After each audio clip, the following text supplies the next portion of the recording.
Aujourd'hui, nous allons découvrir ce qu'il faut savoir pour créer, modifier, supprimer un enregistrement. L'objectif de cette vidéo n'est pas de faire de vous un spécialiste ou une spécialiste de la saisie des opportunités, des ordres d'achat, des ordres de fabrication, des expéditions ou des factures.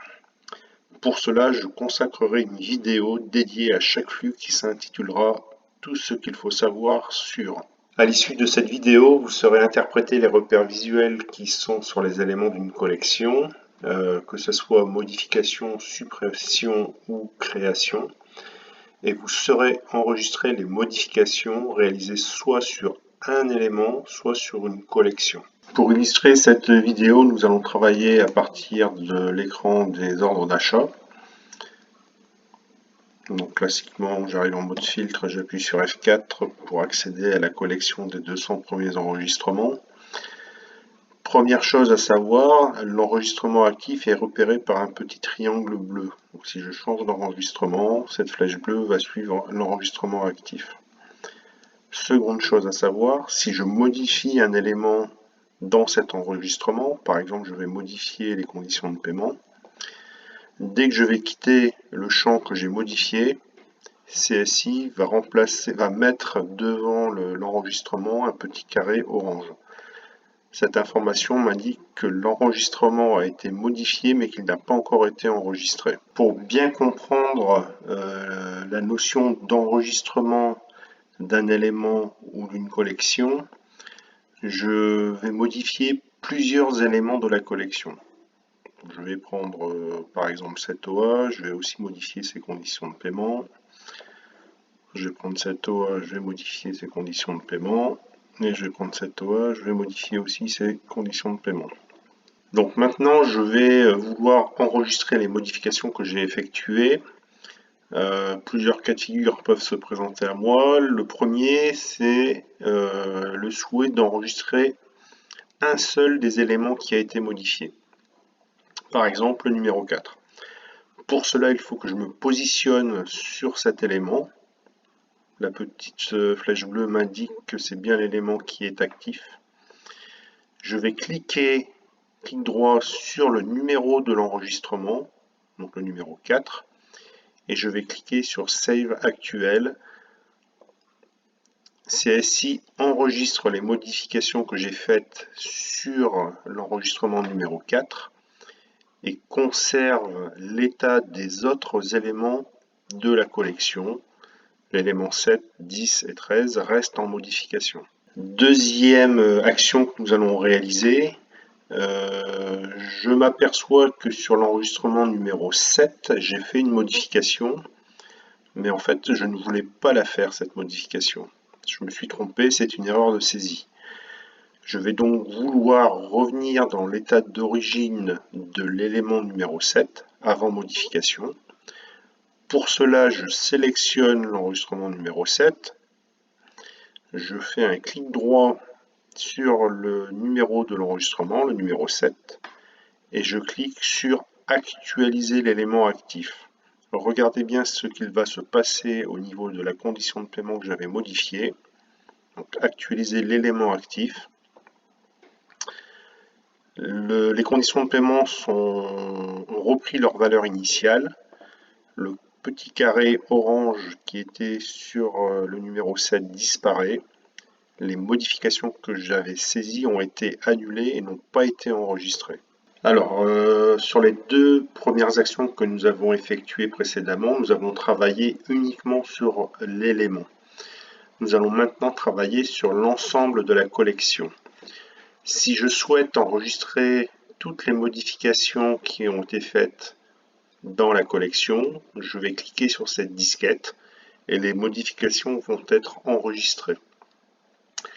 Si je m'aperçois que j'ai modifié des éléments et qu'en fait je me suis trompé, le seul moyen de m'en sortir, c'est soit d'aller sur chaque élément modifié, d'actualiser les éléments actifs pour abandonner les modifications que j'ai faites. Je peux aussi faire cette opération pour l'ensemble de la collection en cliquant sur actualiser la collection. CSI détecte qu'il y a eu des modifications de fait dans la collection, il me le demande si je souhaite les enregistrer. Si je veux réellement les enregistrer, je clique sur oui. Si je souhaite les annuler, abandonner les modifications, je clique sur non. Alors, je vais maintenant créer un élément de toute pièce dans la collection. Donc je vais cliquer sur cette icône, nouveau. CSI insère un enregistrement dans la grille. Je peux repérer le fait que cet élément est en cours de création, qu'il n'a pas d'historique dans le système, par la présence de cette étoile bleue. Alors sur le même principe que ce que j'ai fait tout à l'heure, je vais créer plusieurs éléments dans la collection. Donc je vais compléter les champs qui sont obligatoires. Voilà, je vais me positionner ici, je vais rajouter un deuxième élément et je vais compléter les informations qui sont obligatoires. Toujours le même principe. Si je veux enregistrer un seul élément, je vais me positionner, donc je vais d'abord activer l'élément que je veux enregistrer. Je vais faire un clic droit sur l'élément et je fais enregistrer l'élément actuel. Le fait de faire cette opération ne va enregistrer que l'élément qui est actif. Si je veux enregistrer l'ensemble des modifications qui ont été faites dans la collection, je peux cliquer sur la disquette, ou alors, si je veux annuler les créations qui sont en cours, je peux cliquer sur actualiser la collection. Sur le même principe que ce que nous avons vu précédemment, si je ne veux pas enregistrer les créations qui sont en cours, je clique sur non. Si je veux les enregistrer, je clique sur oui. Alors, maintenant nous allons aborder la partie suppression en allant un petit peu plus vite. Donc, il y a quelques subtilités par rapport à ce qu'on a vu avant.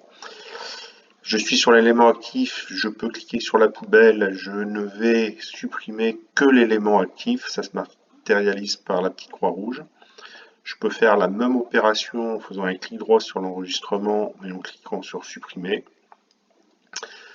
Le fait de me replacer sur un élément qui est en cours de suppression, si je clique sur la poubelle, j'annule la suppression. Il en est de même avec mon petit clic droit, supprimer, j'annule la suppression. En ce qui concerne l'enregistrement des annulations, je travaille de manière classique, soit au niveau de l'enregistrement avec un clic droit sur l'élément, soit je travaille au niveau de la collection avec la disquette ou avec l'actualisation de la collection. Nous arrivons au terme de cette vidéo. Vous retrouverez un petit mémo sur l'ensemble des points que nous avons vus au cours de cette vidéo. Pour faire une copie d'écran, comme d'habitude, un Windows majuscule S, et ensuite vous pouvez imprimer ce document. Je vais apporter quelques précisions complémentaires sur la prochaine vidéo, toujours en relation avec les notions de modification, d'enregistrement et de collection.